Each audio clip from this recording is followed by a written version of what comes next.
Hi, it's Kim here with an incredible update on negotiations for additional stimulus money, including unemployment insurance and PPP loans. We have great news today as congressional leaders unveil two written bill proposals regarding stimulus, one that is expected to be an easy pass, and the other regarding state and local government funding and business liability protections. That one's expected to be more difficult. I'm a licensed practicing attorney in Kentucky, and I've practiced unemployment insurance law for over 13 years. I'm not licensed in any other state, and I'm not accepting any clients, but I'm here to help you help yourself. If you have a question, feel free to comment below, and I will come back and answer your question as quickly as possible. I've been telling everyone for 2 weeks now to rest assured that lawmakers would come through on stimulus legislation this month. And lawmakers really had no choice but to present legislation before going home for their Christmas break because unemployment insurance, the nationwide eviction moratorium, and the federal student loan freeze were all planned to expire at the end of the year. So the majority of our congressional leaders promised to not go home for their vacation until a stimulus relief package is passed, and we have many assurances that it will. So 2 weeks ago, Problem Solvers Caucus unveiled a framework for their $908 billion plan, which is now being split into two bills. So within the last hour, these congressional leaders share the text of two coronavirus emergency relief bills. I haven't actually seen the full bill. I've looked for it. I've seen a summary. As soon as I find out some specific language that I'm interested in this bill, I will post it below this video, and then I will do an update as well. So the $748 billion bill includes PPP, unemployment insurance, and vaccine development and distribution, among other things. I'll go through each thing here momentarily.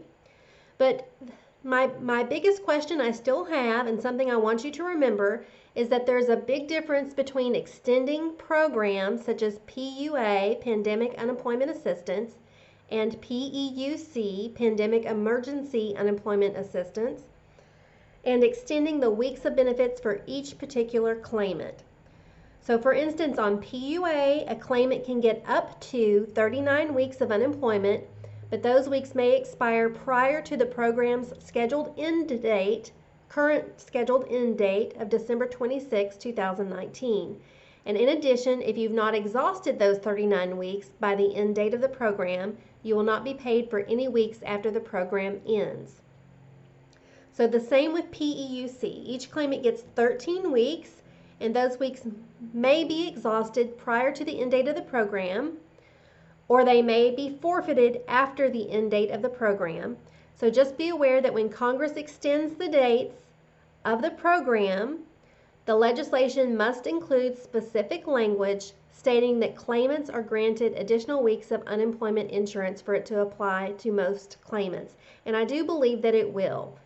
Based on the numbers and based on comments that have been made, I do believe that it's going to actually extend everyone's program, not only the program deadline, but your specific number of benefit weeks that you can be eligible for.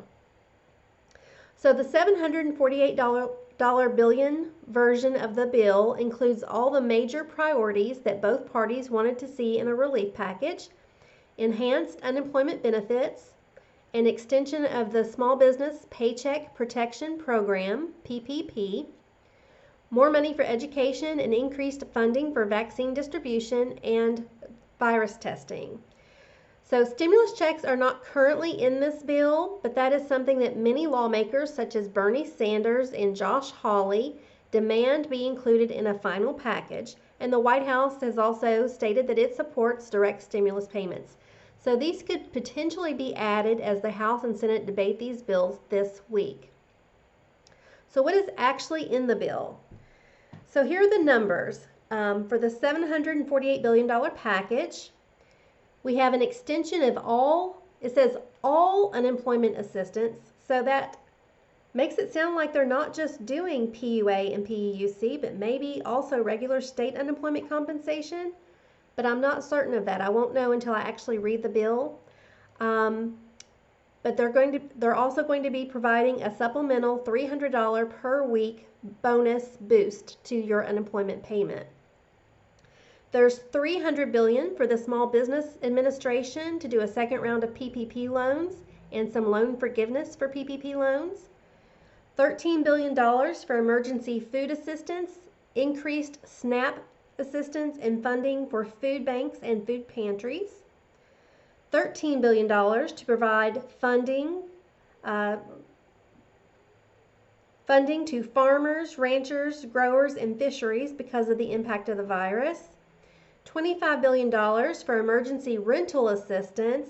And like I've said before, our nation has a deficit of about $23 billion in unpaid rent. So this would take care of that temporarily. And then an extension of the eviction moratorium through January 31st. They are wanting to extend student loan forbearance through April 1st, 2021. $35 billion for Healthcare Provider Relief Fund. $16 billion for testing, tracing, and vaccine development and distribution. $12 billion in emergency investments to help low-income and minority communities. $5 billion in emergency funding for substance abuse prevention and treatment and mental health. You know, a lot of people have really they've been so stressed, and those issues are more prevalent now than they were prior to the pandemic. $82 billion of education funding, including $54 billion for K through 12, $20 billion for higher education, and $7.5 billion for the Governor's Fund. It includes $10 billion to support child care providers struggling due to the pandemic. So if child care centers were able to open, we would have so many people who could go back to work instead of having to be home with their children, and if schools could reopen. $10 billion for broadband, $45 billion in emergency funding for transportation, an elimination of $10 billion of debt for the U.S. Postal Service, and there's some stuff in here about intelligence and defense contracts.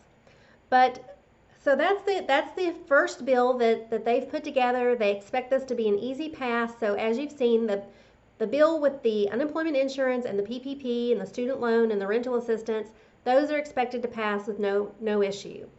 So the second bill would address two issues that have been hotly debated between Republicans and Democrats. $160 billion for state and local governments, which is a priority for Democrats, and liability shields for businesses, which is important to Republicans. So even Senate Majority Leader Mitch McConnell should be on board with this, because just last week he urged that lawmakers set aside liability protections and funding for state and local governments and pass those things we can agree on. So the things that I just discussed seem to be the things that both parties can agree on that they would like to see passed. The other issues that are more difficult, they plan on covering those next year if they don't pass this year.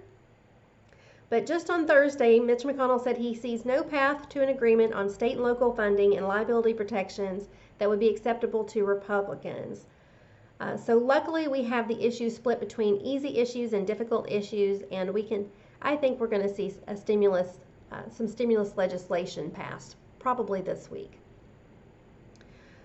So the bills presented today could go for a vote as early as tomorrow, and the senators and legislators that were involved in the bipartisan effort were Democratic Senators Joe Manchin of West Virginia, Mark Warner of Virginia, Mitt Romney of Utah, Rob Portman of Ohio, Jeanne Shaheen of New Hampshire, Maggie Hassan of New Hampshire, and Dick Durbin of Illinois. Republican senators were Susan Collins of Maine, Bill Cassidy of Louisiana, Lisa Murkowski of Alaska, and Independent Senator Angus King of Maine. So as I've said all along, I hate to say I told you so, but I told you so. I told you so. A stimulus bill will pass, including unemployment insurance. So if you'd like to continue getting updates, please subscribe. hit the notification bell below so that you will be notified when there is another video.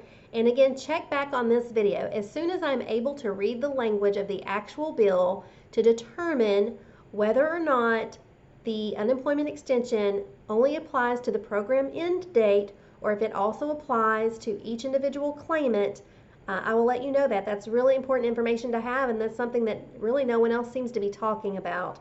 So I hope this is a great update for you all and relieves some of your stress so you can enjoy your holidays a little bit more. And I appreciate you watching this video. And again, if you have a question, comment below. I will try to get back to you as soon as I can and help you with your unemployment issues. And I hope you subscribe, and I hope I see you next time. Thank you.